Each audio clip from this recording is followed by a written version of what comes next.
What determines how language in a particular country evolves? Why is French, for example, so different from German? Well, first of all, you're assuming the French is so different from German. And the French would probably say so. You know, there's no simple measure of how different languages are from one another. In fact, if you look at the languages structurally, the way a linguist would look at them, French is different from the other Romance languages in a variety of ways, which make it more similar to German and other Germanic languages. There are a number of features of French which are sort of Germanic in character. Give us some of those features. Well, just to take a simple one, in all the Romance languages, except for French, you can delete the subject of a sentence. You can say the equivalent of walks to the store, meaning he walks to the store. We can't do that in English, but you can do it in Italian or Spanish, and in fact it's common Romance, goes right back to Latin. French is the only Romance language in which you can't do that. It's like a Germanic language pretty much in that respect.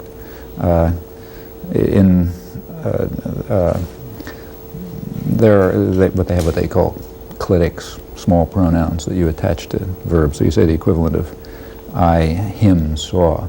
That's common Romance. But in the other Romance languages, you can do things like I, him, want to see. You can do that in all, meaning I want to see him, but not in French.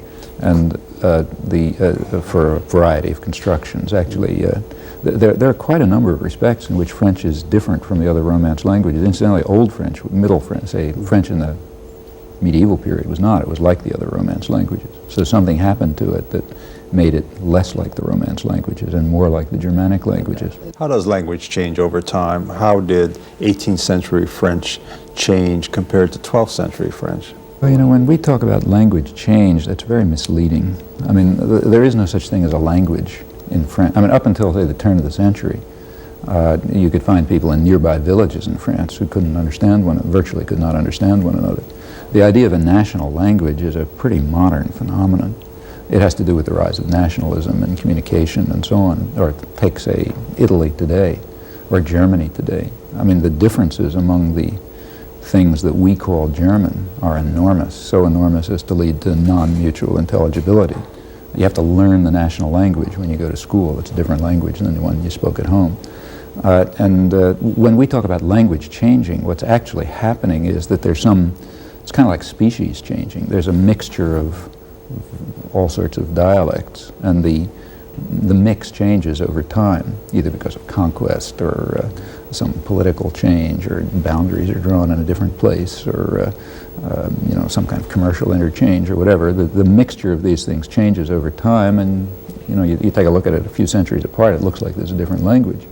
But what happens is that between generations, there are usually small changes having to do with other influences from the outside and so on. And these things are cumulative. Sometimes they lead to pretty dramatic changes. I mean, within a couple of generations, a language can change structurally in quite dramatic ways. And of course, in, say, lexicon, you know, the words of the language, well, that's a different matter altogether. So when technology develops, you get a whole new vocabulary. But if you were in France in the 12th century and you understood all the nuances of language, could you have predicted how these various languages would have evolved over time? No, it's totally impossible. I mean, is it partially random? It's not so much that it's random. It's not actually random. For all we know, it might be completely deterministic. There's just too many factors involved. It's like, you know, it's like predicting the weather. There's just too many things going on. Human life is a pretty complicated affair, and now our cultures are speakers of English can be misled by this. English is relatively homogeneous. You can go a long way in the United States. You know, I mean, I just came from Boston, and I understand everybody in Portland and Seattle and so on. But that's not true of most of the world. Most of the world, language areas, that you can get very different languages pretty close by. And much of the world is what we would call multilingual. The closer I get to the border between France and Germany, the closer the languages become. Yeah, well, in particular, if you go from, say, Paris to Rome, as you go toward the Italian border, it starts to sound more like Italian, and at some point it becomes Italian. And there isn't, in fact, I mean, by now there's enough national unity and so on, so you can really find a border. But if you go back a little ways, there was no border. There was just I wouldn't say a continuum, there's just constant changes and fluctuations and variations. And you started speaking one thing in one place and another thing in another place, and they're not mutually intelligible often. But along the way, there are just all sorts of changes. Now, with the rise of national states, and especially national communications and national education systems and all of these things, which is a pretty modern phenomenon, then you get what we call national languages. Now, as I say, English is unusual.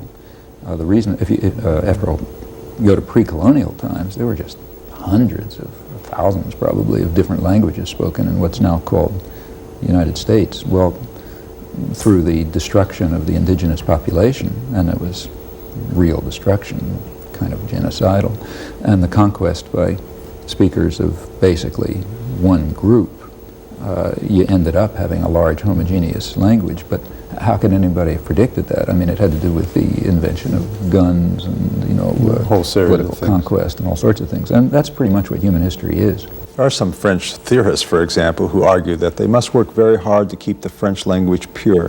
What does that mean? It doesn't mean anything.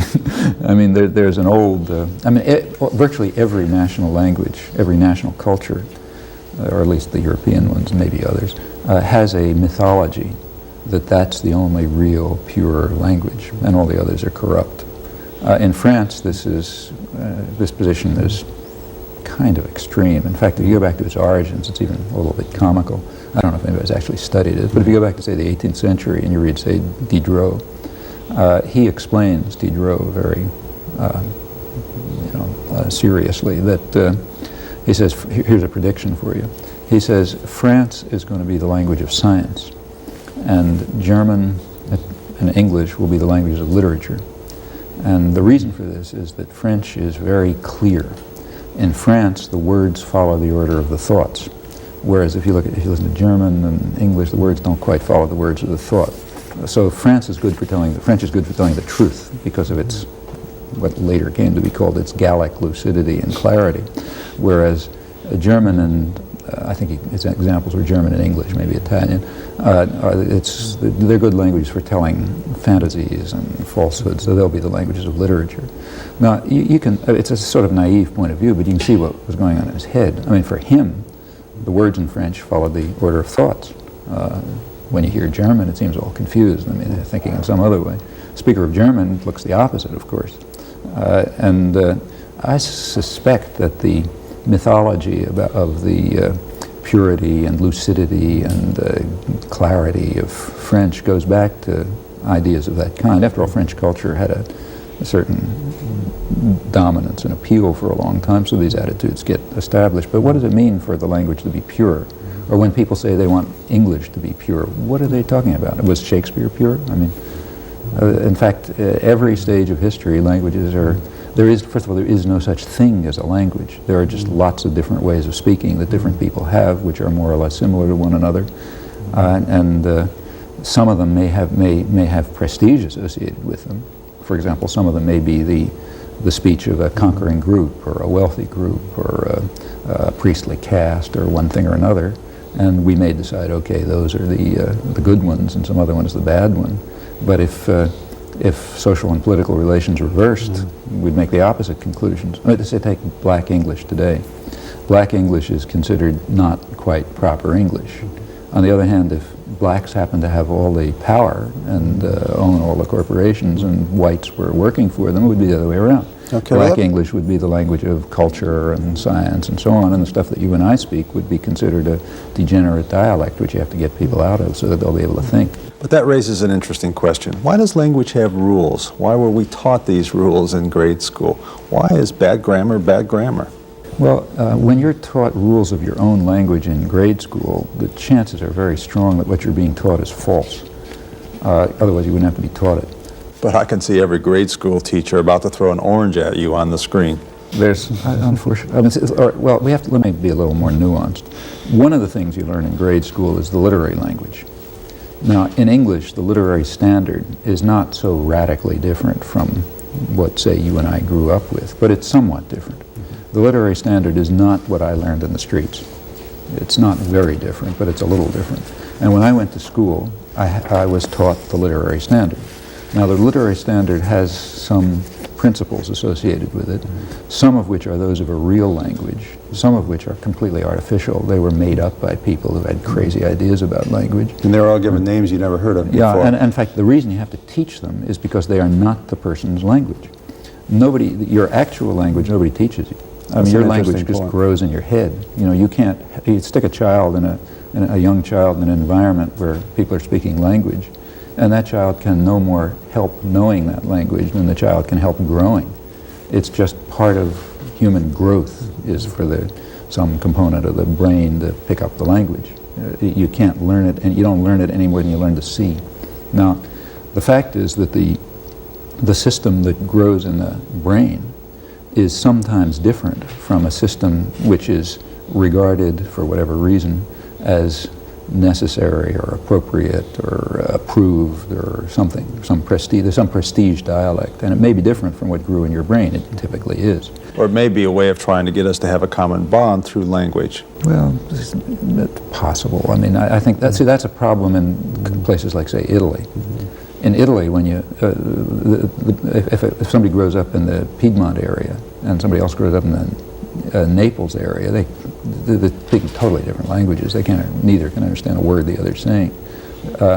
So there, when you teach what they call Italian, which is the language roughly of the area of Florence, of Tuscany, you're teaching people what amounts to a second language, and it's the national language. The same is true in Germany and China. Well, China is even worse, because what we call Chinese is a set of languages which are as different from one another as the different Romance languages. They just happen to be all yellow on the map or something, and they happen to be a unified political area, but there's no sense in which they're the same language. We call them Chinese dialects, but that would be like calling French and Romanian two different dialects of the same language, Latin or something. I mean, all of these terms have no linguistic meaning. They have only socio-political meaning of a very complex sort. And the way in which they interact with authority structures is crucial. So what we call good English is a system which is partly artificial, I should say, which is taught to people because it was legislated to be good English. Now, some of what is taught, it breaks the rules of any conceivable human language. That's why it has to be taught over and over again. So I don't know if people still do it in school, but when I was in school, you had to learn all sorts of complicated nonsense about shall and will, which nobody could ever remember. I mean, I forget what it were. I shall, you will, or some strange thing. That violates, there are certain principles of human biology which determine what a language can be, and no language can be like that. So that had to be, in fact, you can trace that back and you can find out who invented it. You know, some bishop in the 17th century or something invented it and decided that's the way it's supposed to be. Now that kind of thing, of course, has to be taught because it's totally artificial. Or you have to teach people how to say he and I instead of him and me.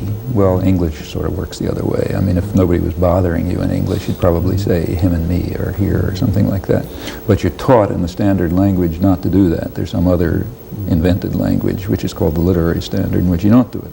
And you ask the question, why do you have to teach people? Well, you have to teach them because it's artificial. It's not their language. And often it's not just not their language. Sometimes it's not even any possible language. Why is pronunciation and intonation so important to language? Why aren't words themselves sufficient to convey meaning? Well, you have to understand somebody else's words. I mean, if you go to central London and somebody's speaking Cockney and the words happen to match ours at some abstract level, you still may not understand them. The pronunciation may be different enough so that part of your knowledge of language is a way of decoding noises that you hear and converting them into a system that matches your own representations. Sometimes, now in order for that decoding system to work, the systems have to be close enough. You and I can do it. Actually, if you listen to us closely, we're speaking different languages. But they're close enough so that I don't have a problem decoding you and you don't have a problem decoding me. But again, that's a little artificial. That's because of the artificial unity of the English language spoken in the United States. I happened to be in England last week, and I can find myself in places in England where I don't understand what they're saying. I mean, if I listen to them for a while, we can establish communication, but you have to kind of retune your system in some manner that's not understood so that you can begin to decode what you're hearing. What role does slang have in a language? Why does slang exist? Well, people are, why, I don't know, but the fact is people are very innovative, and they like to do things differently. and especially teenage cultures. Why do teenagers wear different clothes? Well, you know, whatever the reason is, they want to be different, they like to be innovative, they're creative, and so there's fads and fashions in language? Oh, sure. And in fact, there are styles of different groups. They some of them change very rapidly. The words that are in one era are archaic, and in another, the era can be 3 years or something like that. And people are playing with their languages often. Again, this is not too common in our societies. Our societies, remember, are basically technological societies. Our intelligence and creativity and so on goes into other things. But if you go to, say, Central Australia, where you're finding basically Stone Age tribes, there's a lot of innovation in language. A lot of the cultural wealth has to do with playing games with languages and constructing elaborate kinship systems and things which probably have no or little functional utility. It's just the creative mind at work, you know. So you get very complex language games. A special language system taught as a puberty right, and only a particular group of people speak it, nobody else understands it. How does language differ in the way that it's used in the arts?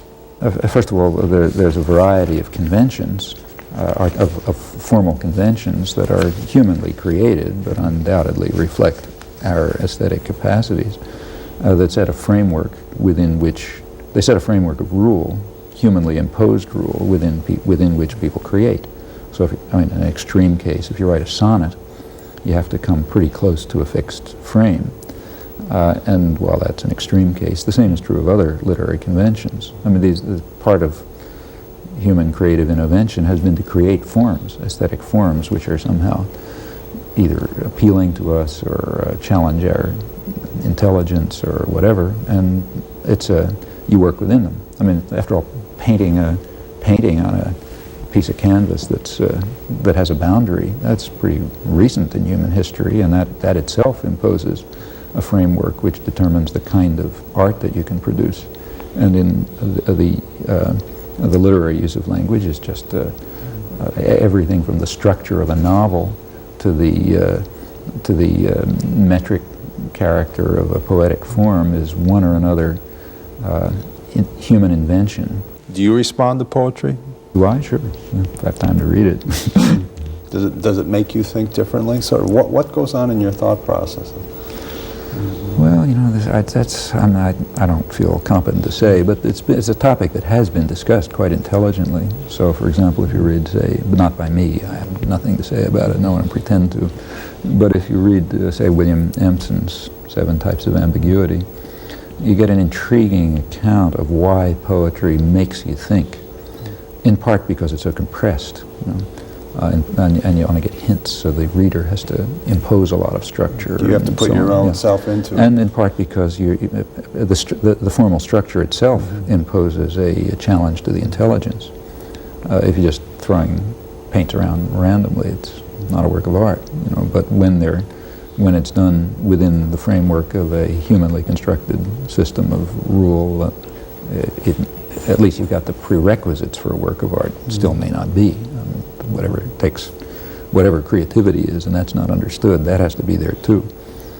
But certainly I have nothing to say about these topics. I wouldn't pretend to. We bring up another area you can claim you have no expertise in, and that's the use of humor. We respond to people who use humor in communication, yet it's not taught in grade school.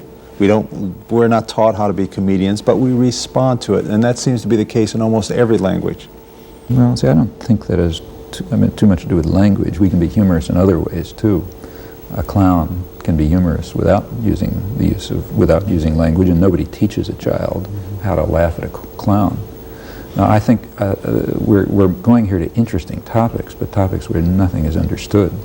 There's no doubt in my mind that there's something about human nature, you know, the basic structure of the human mind brain, which makes certain things comical and other things not.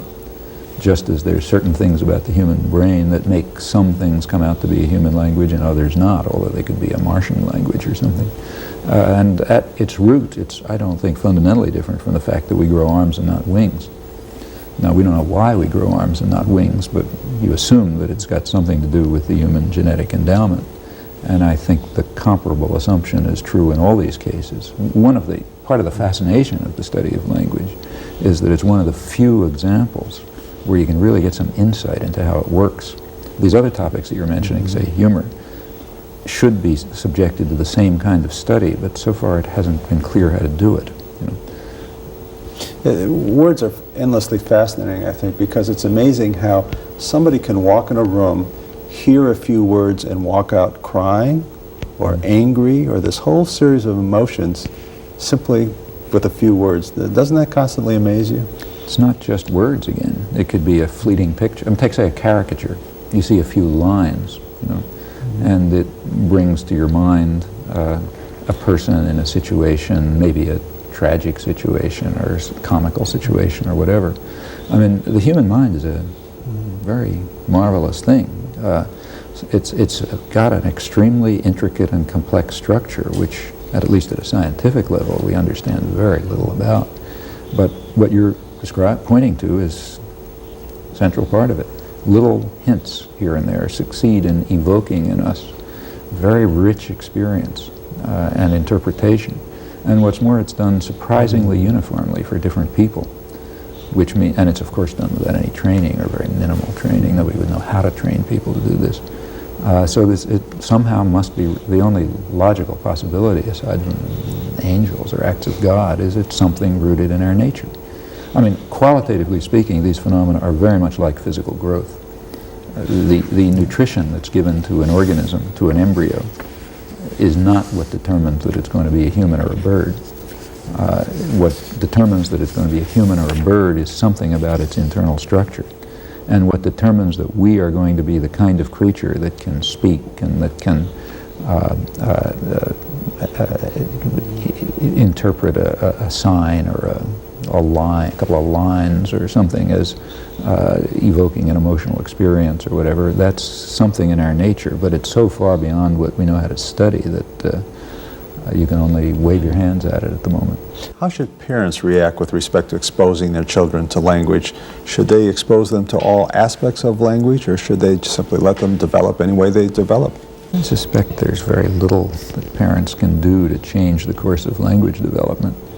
I mean, we know from experience. Again, let me say, I am not speaking about this from any expertise. I don't have any more expertise than personal experience. There's nothing in linguistic theory that gives answers to this question.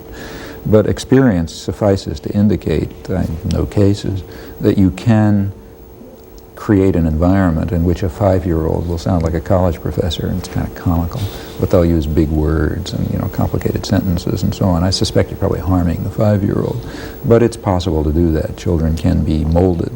On the other hand, if you just leave them alone, they're going to pick up the language of their culture. Typically, they'll pick up the language of their peers. Quite typically, there are exceptions, but typically children will learn the language they heard in the streets. So take me. My father spoke with a Ukrainian accent, and my mother spoke with a mixed New York Lithuanian accent, and I spoke urban Philadelphia because that's what the kids were talking in the streets. And undoubtedly, if you really took my speech patterns and so on aside, you'd find influences from the parents and the uncles and so on, but overwhelmingly it's you pick up the peer culture. Why this happens, nobody knows, and how that. But there's something about humans, children, that gets them to grow the language that's roughly that of their peers. And it's a very rich system. It's an extremely rich system. They don't try. They can't prevent themselves from doing it. They can't make it happen. The parents can enrich anyone who has a 2-year-old knows that the kid is running around all over the place trying to find out what the name of everything is. What's that, and you can help them, and you can read to children and show them pictures, and they're all fascinated with it. There are periods of very rapid language growth where you just can't satiate the curiosity fast enough. Amazingly so. It's unbelievable, in fact. What actually happens is really astonishing. I mean, there have been, for example, at the peak periods of, forget the structure of language, which is complicated enough, but just take vocabulary acquisition, the simplest part. At peak periods of acquisition of vocabulary, learning new words, children are picking them up at maybe a rate of 1 an hour or something, which means that they're essentially learning a word on one exposure. And the adults go into adult education and die trying to learn a new language. Oh yeah, but if you think what it means to learn a word on one exposure, The way to understand how amazing an achievement this is to try to define a word. So suppose you had an organism that wasn't equipped to learn the words of human language, and you really had to teach it those words by training. Well, you'd first have to define a word. What is the meaning of table, for instance? Nobody can do that. You have to define the definition you're using to define the word. But you see, what we call definitions are not definitions, they're just hints.